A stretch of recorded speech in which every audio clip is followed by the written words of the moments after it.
Sejak Kang Sobong berhenti menjadi pengawal, program Nam Sintri mulai mengalami error kecil.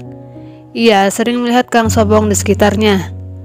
Di bagian ini kita juga diperlihatkan Ibu Namsin yang sudah mulai bekerja sebagai pemimpin dalam pengembangan MK Motor. Namun dalam presentasi pertamanya, rencana yang ia buat dalam mengembangkan chip MK Motor digagalkan oleh Nam Sintri. Nam Sintri malah lebih mendukung rencana Pak So yang ingin membeli produk chip dari perusahaan lain. Alasannya adalah demi memulihkan citra perusahaan. Ibu Namsin pun kesal. Namun manajer menjelaskan jika yang dilakukan Nam Sintri dapat membuat ketua percaya lagi kepadanya. Malam hari sepulang dari menemui Yena, Nam Sintri ditegur oleh manajer karena sikap gegabahnya yang menunjukkan kekuatannya di depan umum. Nam Sintri sebelumnya meledakkan HP orang-orang yang berada di klub karena berkata tak baik tentang Kang Sobong. Di lain tempat, Ibu Namsin dan Kang Sobong bertemu. Dan seperti biasa, mata-mata Pak So pun mengawasi. Ibu Namsin meminta Kang Sobong untuk mengembalikan sikap lama Nam Sintri yang penurut. Kang Sobong pun diberi waktu sampai esok hari. Jika Kang Sobong tak menurut, Ibu Namsin berencana menggunakan cara lain. Paginya Pak So sudah mendapatkan info dari mata-mata, sehingga Pak So yakin jika Kang Sobong dan Ibu Namsin punya rahasia. Pagi hari saat Nam Sintri menemui ibunya dan David, ia tak sengaja mendengar percakapan mengenai mode manual.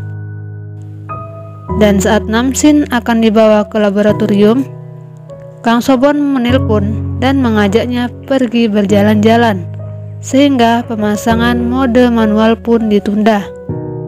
Mode manual ini merupakan sebuah program yang dapat mengendalikan si robot sehingga menuruti segala perintah sang ibu. Selama Kang Sobong berjalan bersama, ia selalu mengulur pembicaraan dan akhirnya menghabiskan waktu berjalan-jalan bersepeda seharian. Di akhir kisah, di seberang sebuah jalan, Kang Sobong pun menelpon dan menarik semua perkataannya dan menyuruh Nam Sintri bertindak kembali seperti semula dan menuruti segala perintah Ibu Namsin dan manajer tim G demi kebaikan bersama. Namsin pun kemudian mendekati Kang Sobong dan mengembalikan kalungnya yang sempat tertinggal di rumah Namsin. Setelah itu Nam Sintri pun pergi menemui ibunya dan memintanya untuk memasang mode manual.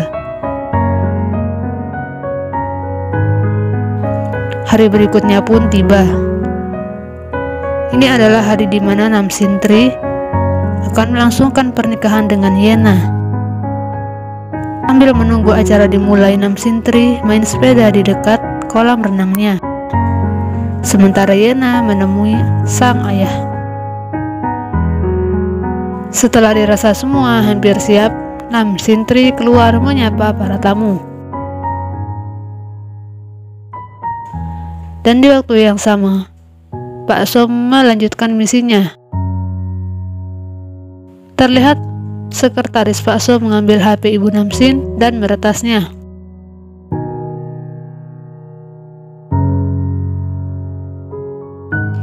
Ia menggunakan HP tersebut untuk menghubungi Kang Sobong dan memintanya menyelamatkan berkas penting Nam Sintri yang berada di kantor. Kang Sobong yang tak tahu jika itu adalah ulah sekretaris Pak So pun segera pergi. Namun sayangnya sampai di sana Kang Sobong malah bertemu dengan mata-mata Pak So yang sudah menunggu kedatangannya. Kang Sobong pun tersadar jika ia dijebak. Ia pun kabur, namun dengan mudah ditangkap. Kang Sobong pun dimasukkan ke bagasi mobil dan dibawa pergi. Sayangnya rencana penculikan tersebut gagal karena mobil tanpa pengemudi menghalangi. Kemudian Lampu padam dan terlihat seorang berjalan ke arahnya. Seketika, mobil mata-mata Pak So pun dihantam dengan sekali pukul hingga pecah. Cerita pun bersambung.